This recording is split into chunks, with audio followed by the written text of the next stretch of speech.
Good morning बेटा।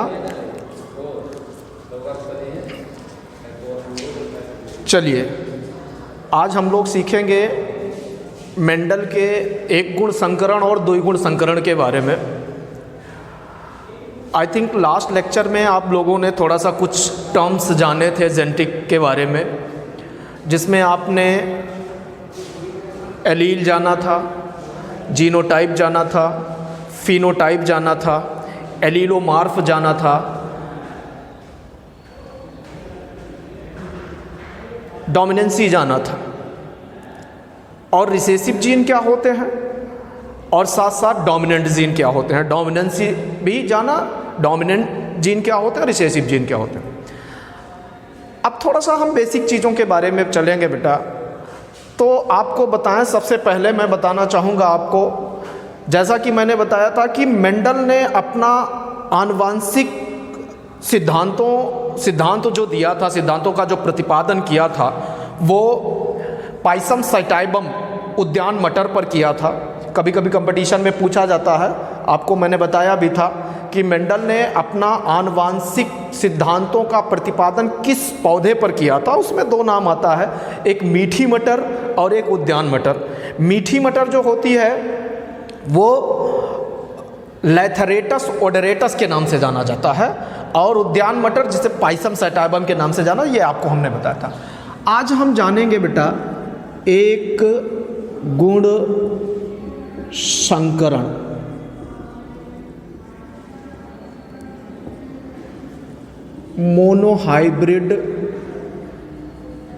Monohybrid cross. एक गुण संकरण का मतलब होता है, जैसा आपको हमने बताया था कि मेंडल ने मटर के पौधों में 7 तुलनात्मक लक्षणों का चयन किया था। 7 को आपको मैंने एक्सप्लेन किया था चार्ट के माध्यम से। अब उन्हीं 7 में से किसी एक पर्टिकुलर लक्षण को लेकर के मेंडल ने आनुवांशिक प्रयोग किए। एक गुण संकरण का मतलब ये होता है, एक तुलनात्मक लक्षण के आधार पर पौधों में कराया गया संकरण या जीवों में कराया गया संकरण एक गुण संकरण कहलाता है। इसके लिए मेंडल ने 2 ऐसे पौधों का चयन किया जिसमें तुलनात्मक लक्षण होते हैं। 7 लक्षण में से एक तुलनात्मक लक्षण का, और उस लक्षण में से लंबाई का लिया उन्होंने।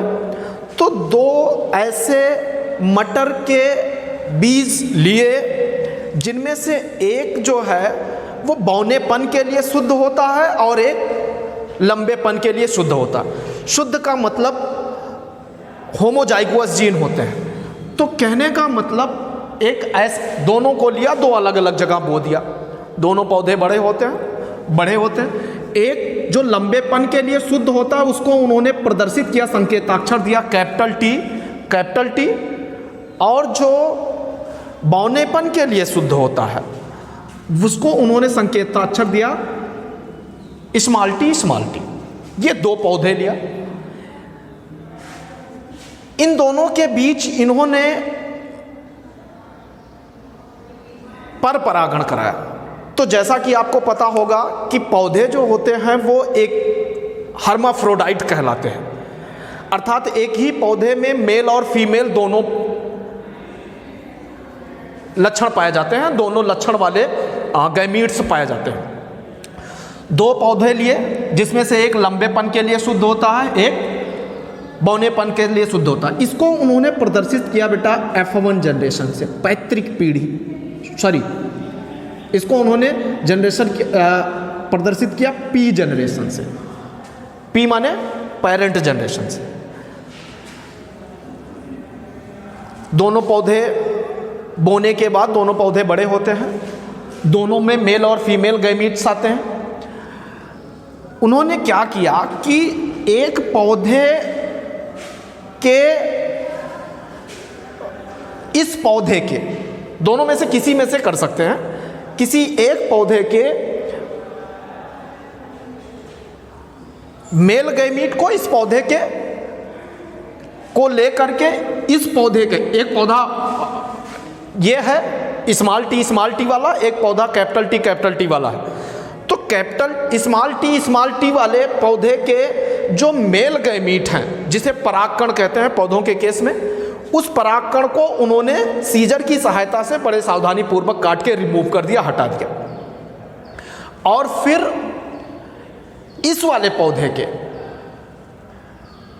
मेल गैमीट अर्थात परागकोश से परागकण को बहुत सावधानी पूर्वक उठाते हैं। तो इसमें जो गैमीट बनता है वो कैपिटल टी बनता है, और इसमें जो गैमीट बनता है वो स्मॉल टी बनता है।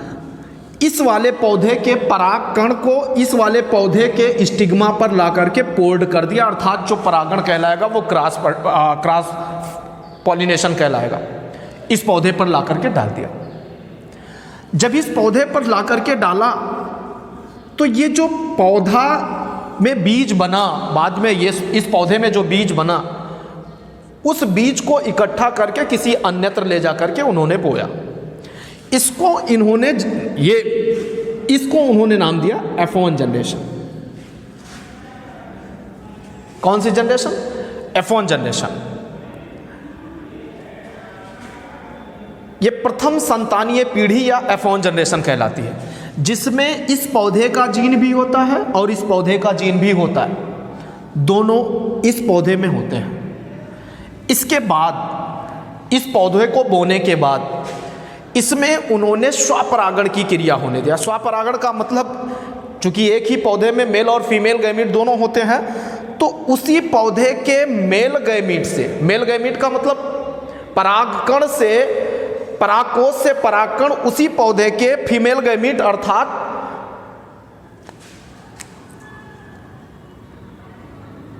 उसके ओवरी तक पहुंचता, जहां पर एक्सेल होते हैं, और वहां पहुंचने के बाद फर्टिलाइजेशन होता है। अब इस पौधे में जो बीज तैयार हुए, उन बीजों को ले जाकर के अन्यत्र कहीं बोया, किसी दूसरे जगह बोया। तो इसमें उन्होंने देखा, क्या देखा कि इस पौधे के जो बीज तैयार हुए, उन बीजों, अच्छा एक बात और समझ लो बेटा, कि ये पौधा फिनोटिपिक दृष्टिकोण से, बाहर से देखने पर या दृश्य रूप से ये पौधा कैसे होता है? छोटा होता है, बौना होता है। और इसी पौधे का जो बीज, जिसमें क्रॉस फर्टिलाइजेशन कराने के बाद जब इस पौधे का जो बीज तैयार होता है उसको बोया जाता है, अर्थात जो F1 होता है, ये दृश्य रूप से इस पौधे के जैसे होता है। किसके जैसे होता है? कैपिटल टी वाले के जैसे होता है, मतलब दृश्य रूप से ये लंबा होता है, फिनोटिपिक दृष्टिकोण से ये लंबा होता है। इसके बाद इस पौधे के जितने भी, मैंने कहा इस पौधे में क्या होगा? सेल्फ पॉलिनेशन होगा। सेल्फ पॉलिनेशन का मतलब इसी पौधे का परागकण इसी पौधे के वर्तिकाग्र से होकर के उसके ओवरी तक जाएगा, जहां एक्सेल से फर्टिलाइजेशन होगा। एंड आफ्टर फर्टिलाइजेशन के बाद इस पौधे में जो बीज बनेंगे, अर्थात F1 में जो बीज बनेंगे, इनको कहीं और ले जाकर के बोया गया। तो इस प्रकार जो नई पीढ़ी बनती है उसको F2 कहते हैं। उसको क्या कहते हैं? F2 कहते हैं। और F2 में ये देखा गया, इस वाले पीढ़ी में ये देखा गया कि इसमें लंबे और बौने पौधों का एक अनुपात है, अर्थात ये सारे पौधे लंबे थे, F1 के सारे पौधे लंबे हुए, अर्थात इससे जितने बीज मिले, प्राप्त हुए, उन बीजों को बोया गया तो वो सारे लंबे तैयार हुए, ये वाले। लेकिन इनसे जो बीज तैयार हुए, कलेक्ट किए गए और उनको जो बोया गया, अर्थात F2 में देखा गया, तो जितने बोए गए उनमें एक रेशियो प्राप्त हुआ। उन रेशियो में 3 ऐसे देखने को मिले जो लंबे थे फिनोटिपिक दृष्टिकोण से, और एक ऐसा आया जो बौना था। ये फिनोटिपिक दृष्टिकोण था, दृश्य रूप था। ये इसको दृश्य रूप कहेंगे, दृश्य रूप या फिनोटिपिक रेशियो। तो फिनोटिपिक रेशियो 3:1 आया, अर्थात, लेकिन इसका जो जीनोटिपिक रेशियो था, जीनोटिपिक मतलब गैमीटिक रूप से कितने ये शुद्ध थे, तो उसको देखा गया। वास्तव में ये अनुपात जो था 1:1, अर्थात ये इसका जीनोटिपिक रेशियो होता है, जीनोटिपिक रेशियो। तो कहने का मतलब है कि इसमें से एक ऐसा आया जो कैपिटल टी जीन को कैरी करता, अर्थात ये शुद्ध रूप से लंबा होता, और दो ऐसे आते हैं कैपिटल टी स्मॉल टी, ये भी दृश्य रूप से लंबे होते हैं लेकिन लंबे शुद्ध नहीं होते हैं, ये लंबे शुद्ध नहीं होते हैं। और एक ऐसा आया जो स्मॉल टी जीन को कैरी करता है, जो बना आता, अर्थात ये जो रेशियो हुआ वो 1:2:1 प्राप्त होता है। एक मिनट,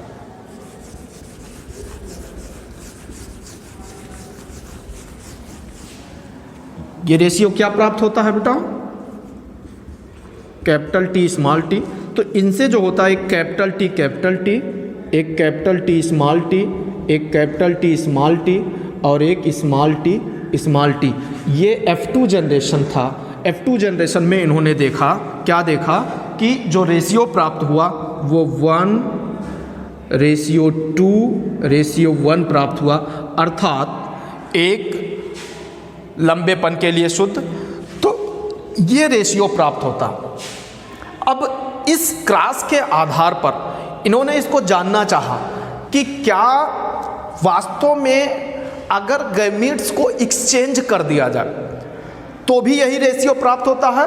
और इसको उन्होंने बारी बारी से जो 7 तुलनात्मक लक्षण देखे थे, सारे लक्षणों को आधार मतलब एक चाहे वो लंबाई का रहा हो, चाहे वो मटर के बीज के आकार का रहा हो, चाहे वो बीज पत्र के रंग का रहा हो, चाहे वो फली के आकार का रहा हो, चाहे वो फूल का कलर रहा हो, चाहे वो फूलों की स्थिति रही हो, मतलब सारे लक्षणों के आधार पर उन्होंने बारी बारी से क्रॉस कराया। पहली जो पैतृक पीढ़ी थी इसमें इन्होंने क्रॉस फर्टिलाइजेशन करवाया, पर परागण की क्रिया कराया, और इसके बाद उन्होंने सेल्फ फर्टिलाइजेशन होने दिया। किसमें? F1 में सेल्फ होने दिया, और हर बार उनको यही रेशियो प्राप्त होता है 3:1 जीनोटिपिक दृष्टिकोण से, और 1:1 ये 3:1 जो है वो फिनोटिपिक दृष्टिकोण से, और 1:1 जो है वो जीनोटिपिक दृष्टिकोण से उन्होंने प्राप्त किया। इसके बाद इन्होंने कुछ निष्कर्ष निकाले, कुछ कंक्लूजन निकाले। वही कंक्लूजन जो है वो मेंडल्स के नियम कहलाए। अच्छा, एक बात और, अभी ये बिल्कुल आश्वस्त नहीं हो गए थे, इन्होंने जानना चाहा कि क्या अगर हम गैमीट्स का एक्सचेंज करते तो भी रेशियो यही आएगा, और उन्होंने क्या किया कि इस बार क्या किया कि ऐसे ही गैमीट्स का चेंज कर दिया। गैमीट्स चेंज करने का मतलब इस बार इन्होंने एक बार और देखना चाहा कि अगर ये सच है, क्या सच है कि जो ये वाला पौधा है स्मॉल टी बौना, जो छोटा वाला पौधा है, छोटे वाले पौधे के मेल गैमीट को लिया और इस मेल गैमीट को पोर्ड किया स्टिग्मा पर बड़े वाले पौधे के, अर्थात कैपिटल टी। बात समझ रहे हो? पहली बार में क्या किया हमने कि ये वाला जो था इस पौधे का मेल गैमीट इस पौधे के स्टिग्मा पर डाल करके फर्टिलाइजेशन करवाया गया। इस बार क्या किया गया कि इस वाले पौधे के मेल गैमीट को इस पर डाला गया। उन्होंने जानना चाहा क्या रेशियो बदल जाता है। इसी रेशियो को बेटा रेसिप्रोकल क्रॉस के नाम से जाना जाता है। कभी कभी पूछा जाता है रेसिप्रोकल क्रॉस क्या कहते हैं। रेसिप्रोकल क्रॉस किसे कहते हैं? रेसिप्रोकल क्रॉस का मतलब होता है गैमीट्स का आपस में एक्सचेंज करके या गैमीट्स को अदल बदल कर कराया गया जो परागण कहलाता है वो रेसिप्रोकल क्रॉस कहलाता है। अन्योन्यता संकरण हिंदी में क्या बोला जाता है? अन्योन्यता संकरण। तो इसको क्या बोलेंगे? Reciprocal cross. अब बेटा जब इन्होंने बार बार वही किया, सातों लक्षण को आधार बना करके बार बार उन्होंने किया और हर बार उन्हें रेशियो यही आया 1:1 या 3:1, तब इन्होंने कुछ निष्कर्ष निकाला। और इस आधार पर मेंडल ने 2 निष्कर्ष निकाले जिसे मेंडल के नियम कहे गए। फिलहाल निष्कर्ष में मेंडल ने 3 बातें बताई। क्या बताई?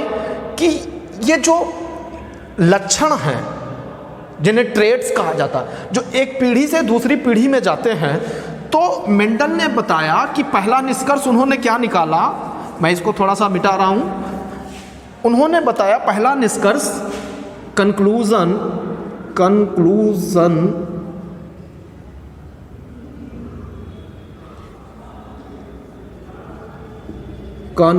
नंबर 1 उन्होंने निकाला कि ये जो लक्षण है, अर्थात कैपिटल टी स्मॉल टी पर डाला गया, फिर भी ये ऐसे आया या बाद में ये रेशियो प्राप्त हुआ, अगली पीढ़ी में कैसे क्या लक्षण जा रहे हैं, इस आधार पर उन्होंने निष्कर्ष निकाला कि जो लक्षण होते हैं वो एक पीढ़ी से दूसरी पीढ़ी में जाते हैं कुछ विशेष प्रकार के कारक की वजह से, जिनको उन्होंने मेंडल ने फैक्टर का नाम दिया।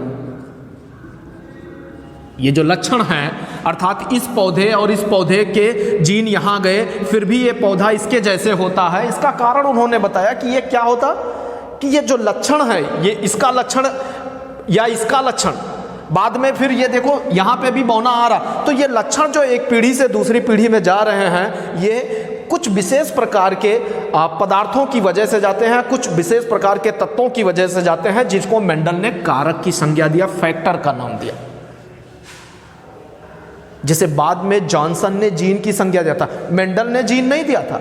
जीन जो शब्द है, ये जो जीन आप पढ़ते हो, जीन, बाद में इसको हम लोग जाने ये जीन है, लेकिन जीन जो शब्द है ये जॉनसन ने दिया था,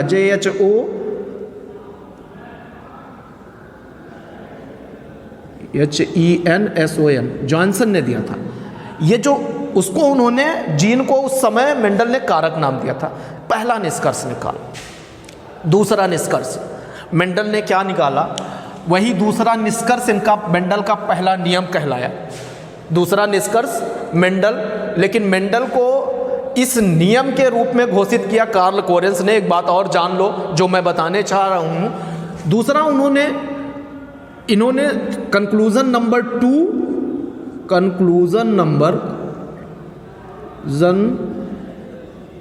2 और वो कंक्लूजन नंबर 2 जो है वो मेंडल का पहला नियम कहलाया, ला फर्स्ट, और इसको मेंडल के नियम के रूप में घोषित किया कार्ल कोरेंस ने।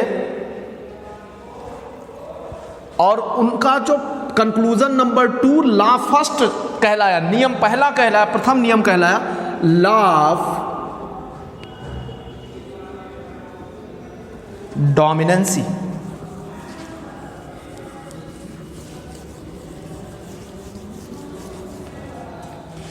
लॉ ऑफ डोमिनेंसी, प्रभाविता का नियम। इनका दूसरा निष्कर्ष पहला नियम, और इसको नियम के रूप में घोषित मेंडल ने नहीं किया था। मेंडल ने केवल प्रक्रिया बताया था, प्रोसेस बताया था। उसको मेंडल के नियम के रूप में घोषित किया वास्तव में कार्ल कोरेंस ने।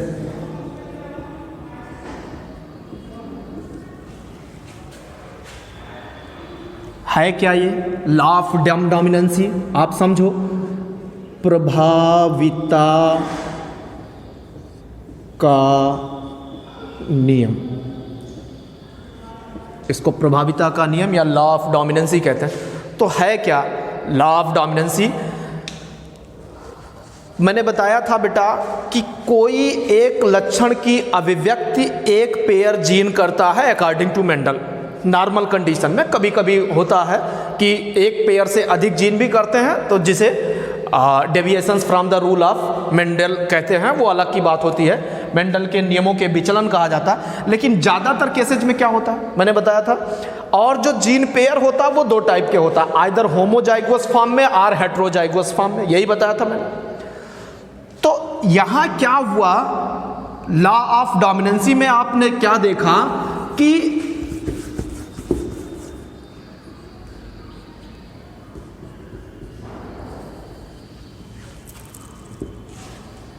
ये 2 अपोजिट ट्रेट हैं, जिसमें से एक जो है वो कैपिटल टी जीन को कैरी करता और दूसरा स्मॉल टी जीन को कैरी करता। इसकी वजह से, और ये शुद्ध हैं, गैमीटिक रूप से शुद्ध है। गैमीटिक रूप से शुद्ध किसे कहा जाता है? गैमीटिक रूप से शुद्ध का मतलब इसमें जितने भी गैमीट बनेंगे, अगर इसमें स्वपरागण की क्रिया होने दिया जाए तो इसके बाद इससे जितने भी पौधे बनेंगे वो सब इसी के जैसे बनेंगे, उसे गैमीटिक रूप से शुद्ध बोलेंगे। बात मेरी समझने का प्रयास करो, मैं क्या बोलूं।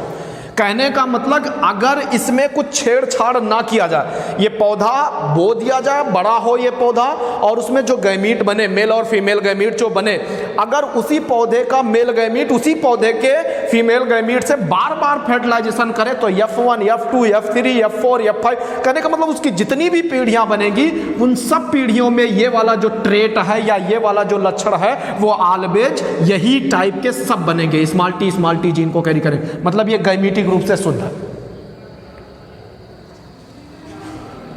तो मैंने कहा, और सेम ऐसे इसमें भी है, इसमें कैपिटल टी जीन है, इसका मतलब ये गैमीटिक रूप से शुद्ध है। किसके लिए? ये लंबेपन के लिए। अगर इसमें भी कोई चेंज ना किया जाए, इसके जीन में, इसके गैमीट में कोई चेंज ना किया जाए, तो इससे जितनी भी पीढ़ियां बनेंगी वो हमेशा लंबी ही बनती जाएंगी, और इसमें जो होगी वो, तो ये गैमीटिक रूप से शुद्ध है, ये गैमीटिक रूप से शुद्ध है।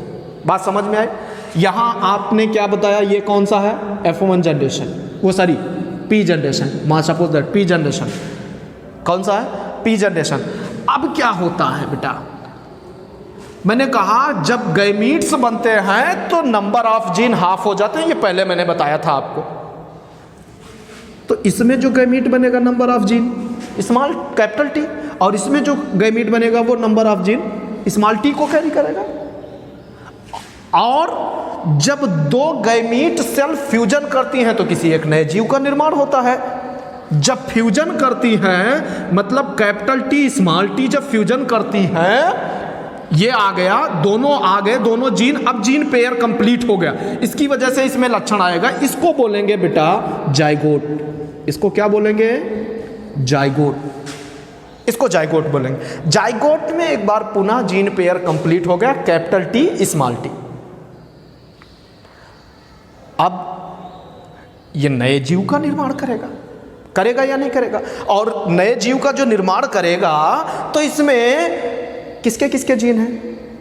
इसके भी जीन है, इसके भी जीन है। अब सवाल पैदा होता है कि ये देखने पर किसके जैसे होगा, किसके जैसे होगा? तो जिसके और दोनों के जीन हैं दो। अभी एक बात और समझ लो बेटा, ऐसा नहीं हो सकता कि ये बीच का होगा, कतई नहीं। आइदर ये इसके जैसे होगा या तो इसके जैसे होगा, इसके जैसे नहीं होता। मैं बता दूं, जब अब इसमें एक जीन डोमिनेंट जीन कहलाता है, एक रिसेसिव जीन कहलाता है। जैसे ये वाला लक्षण जो होता है ये गौण लक्षण कहा जाता है। गौण का मतलब जो कम प्रभावी होता है, और ये लक्षण प्रभावी है। तो जब कैपिटल टी स्मॉल टी दोनों जीन पेयर एक साथ होते हैं तो जो लक्षण की अभिव्यक्ति होती है वो इसके जैसे होती है। तो यहाँ क्या है, मतलब समझने का प्रयास करो। क्या कह रहे हैं कि जब दो तुलनात्मक लक्षण वाले जीन साथ साथ होते हैं, जिसमें से एक प्रभावी जीन होता है, दूसरा अप्रभावी जीन होता है या रिसेसिव जीन होता है, तो प्रभावी जीन अप्रभावी जीन पर जीन के लक्षण को दबा देता है और अपने लक्षण की अभिव्यक्त करता है, अर्थात वो अप्रभावी जीन पर प्रभावी हो जाता है, इस जीन पर प्रभावी हो जाता है और अपने लक्षण की अभिव्यक्त करता है। इसे प्रभाविता कहते हैं, और इसी को कार्ल कोरेंस ने प्रभाविता के नियम के रूप में घोषित किया। क्या? कि जब दो तुलनात्मक लक्षण वाले जीन साथ साथ होते हैं तो उसमें से एक प्रभावी जीन होता है, दूसरा अप्रभावी जीन होता है। प्रभावी जीन प्रभावी होकर के अपने लक्षण की अभिव्यक्त करता है, जिसे प्रभाविता का नियम घोषित किया कार्ल कोरेंस ने। ये बेसिक प्रोसेस जो बताया था, ये बताया था मेंडल ने, लेकिन उसको नियम के रूप में। इतनी बात क्लियर? तो ये दूसरा निष्कर्ष आया, लॉ ऑफ डोमिनेंस। और नियम प्रथम था, निष्कर्ष पहला निष्कर्ष मेंडल ने फैक्टर बताया उन्होंने कि लक्षण एक पीढ़ी से दूसरी पीढ़ी में जाते हैं बिकॉज ऑफ लक्षण, किसकी वजह से? फैक्टर की वजह से। और फिर दूसरा उन्होंने निष्कर्ष क्या निकाला कि प्रभाविता का नियम प्रभावी और अप्रभावी होते हैं। प्रभावी का मतलब जिसका लक्षण दिखाई पड़े वो प्रभावी है। अब तीसरा conclusion number third, conclusion number third, निष्कर्ष तीसरा एंड लॉ सेकंड, नियम दूसरा। निष्कर्ष तीसरा और नियम दूसरा। इस दूसरे नियम को नियम के रूप में भी घोषित किया था कार्ल कोरेंस ने, और वो था लॉ ऑफ सेग्रीग्रेशन। क्या था? लॉ ऑफ सेग्रीग्रेशन,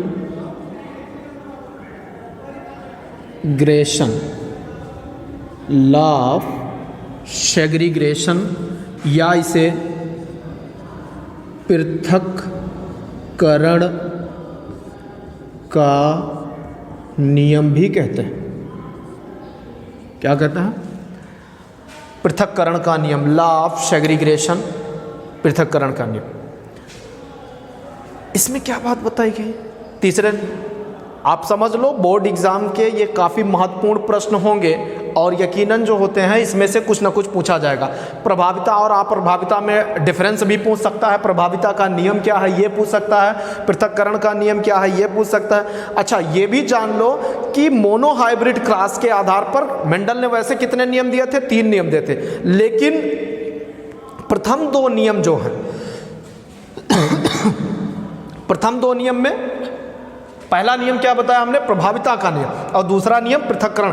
ये दोनों नियम मोनोहाइब्रिड क्रॉस के आधार पर आए, जबकि इनका जो तीसरा नियम है वो तीसरा नियम लॉ ऑफ इंडिपेंडेंट असॉर्टमेंट कहा जाता है, या स्वतंत्र अपव्यूहन का नियम कहा जाता है। वो डाईहाइब्रिड क्रॉस के आधार पर आया। अब डाईहाइब्रिड क्रॉस हम सेकंड लेक्चर में देखेंगे, वो बाद में समझेंगे। अभी इतना समझ लो कि सबसे पहले आप क्या समझना है आपको? पृथक्करण का नियम। तो पृथक्करण का नियम क्या है? लॉ सेकंड, लॉ ऑफ सेग्रीग्रेशन, पृथक्करण का नियम। इसमें मेंडल ने बताया कि 2 तुलनात्मक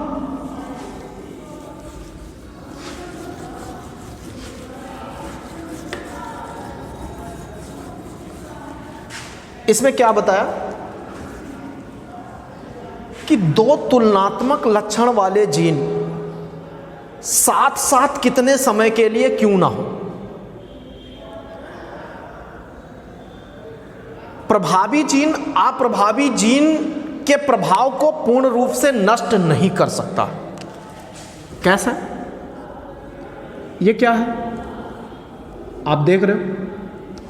एक कैपिटल टी, एक स्मॉल टी, अर्थात 2 तुलनात्मक लक्षण वाले जीन हैं साथ साथ। ये अलग बात है कि फिनोटिपिक दृष्टिकोण से ये बाहर से देखने पर कैपिटल टी वाले के प्रभावी होने की वजह से प्रभावी आता है, लेकिन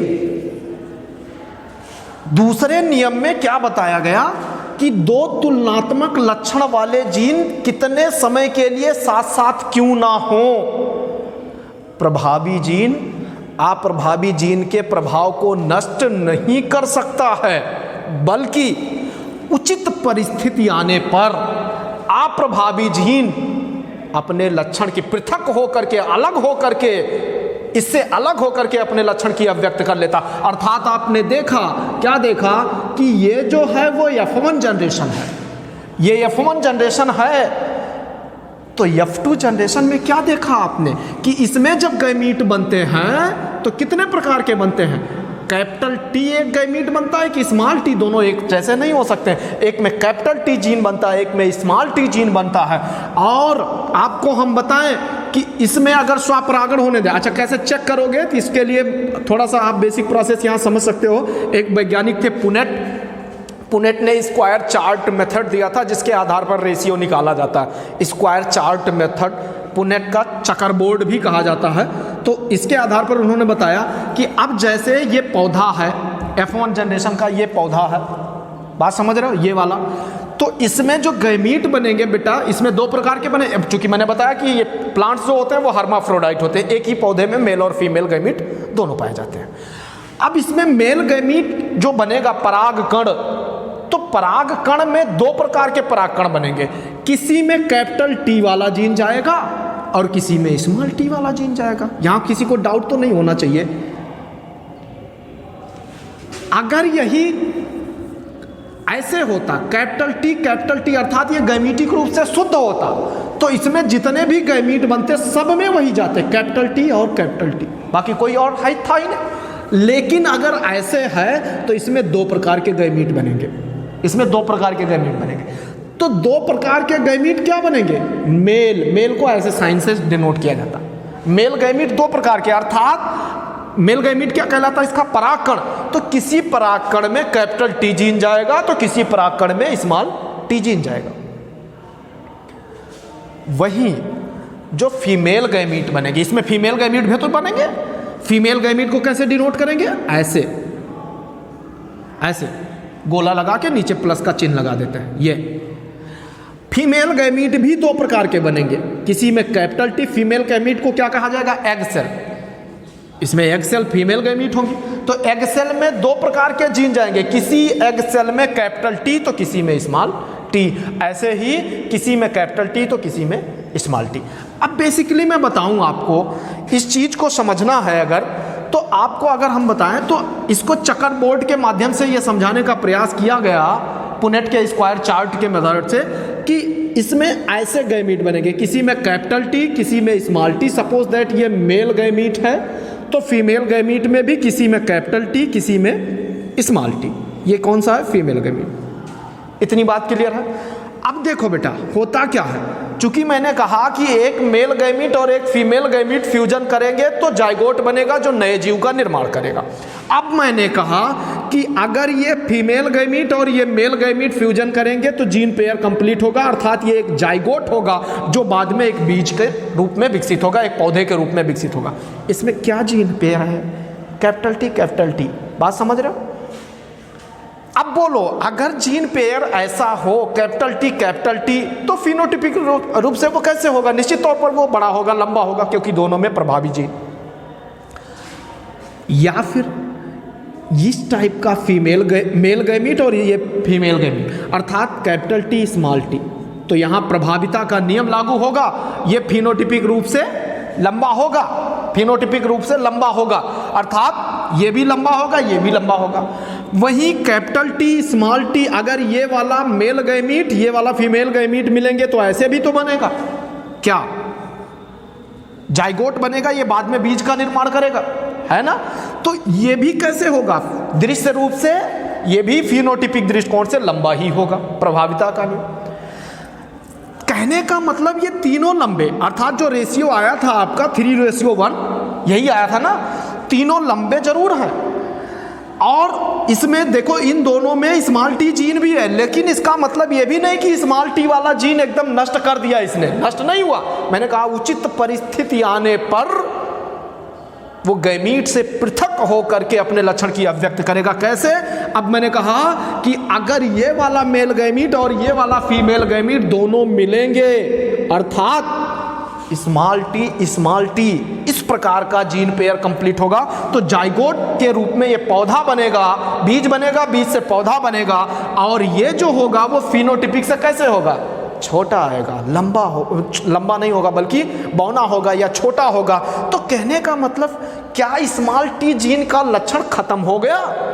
स्मॉल टी जीन का लक्षण खत्म नहीं हुआ। मैंने यही समझाया आपको कि पृथक्करण का नियम जो आया वो यही दिया गया कि जब दो तुलनात्मक लक्षण वाले जीन समूह के रूप में होते हैं तो अप्रभावी जीन को नष्ट नहीं कर सकता है, बल्कि अप्रभावी जीन के प्रभाव को दबा देता है, रोक देता है।